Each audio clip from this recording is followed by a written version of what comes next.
Folks, if you want a picture of what pure evil looks like, then look no further, because I'm going to draw an illustration for you that, in my opinion, is demonically inspired. Now, first, we have to go back to what the Bible says in Genesis. Genesis tells us that God created man and woman, and then he sat them down, in essence, and told them two very important things. He said, be fruitful, and he said, multiply. In other words, he did not want man to live a lazy life. He wanted man to work hard, and then he wanted man to procreate within the context of marriage. And procreation to God was critically important.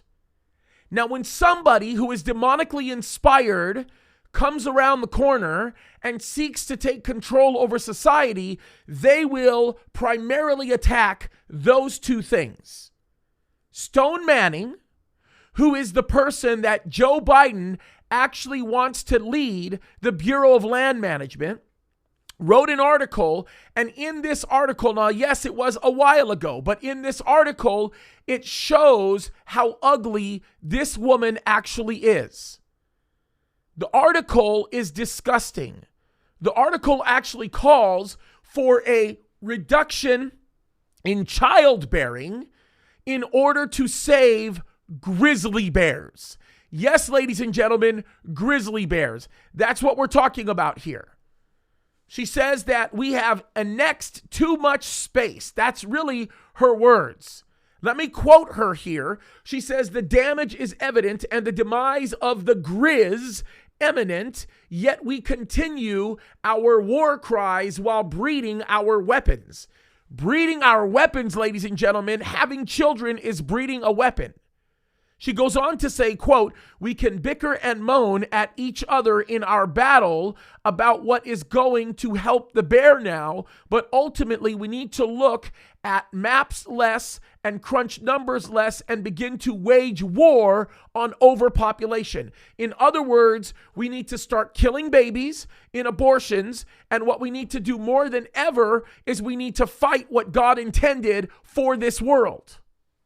These are the people that President Biden is wanting to have work by his side. These are people that are absolutely inspired by Satan himself.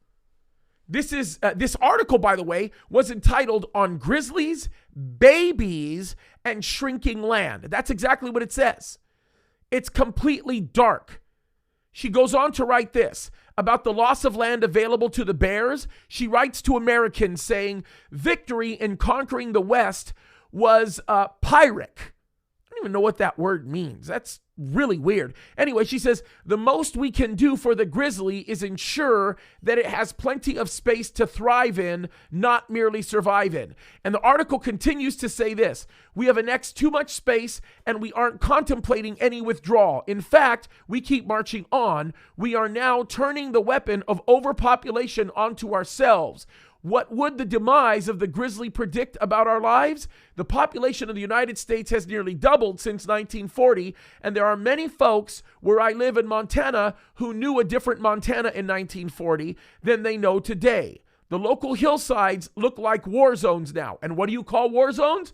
War zones in her mind and in her representation is literally, and you got to understand this, it is literally the existence of babies. That's what a war zone is.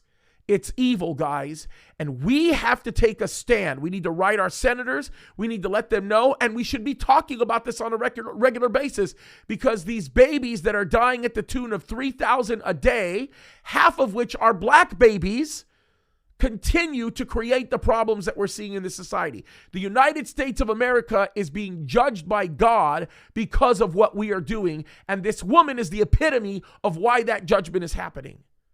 We've got to stand against this evil wickedness and be bold in our representations, folks. We need to pray, we need to seek God, and we need to take a stand on these things. It's critically important, and we need to protect our children. God wanted us to multiply. He wants us to be fruitful. We can't do that if we keep killing babies. It's time to take a stand, you guys. God bless you.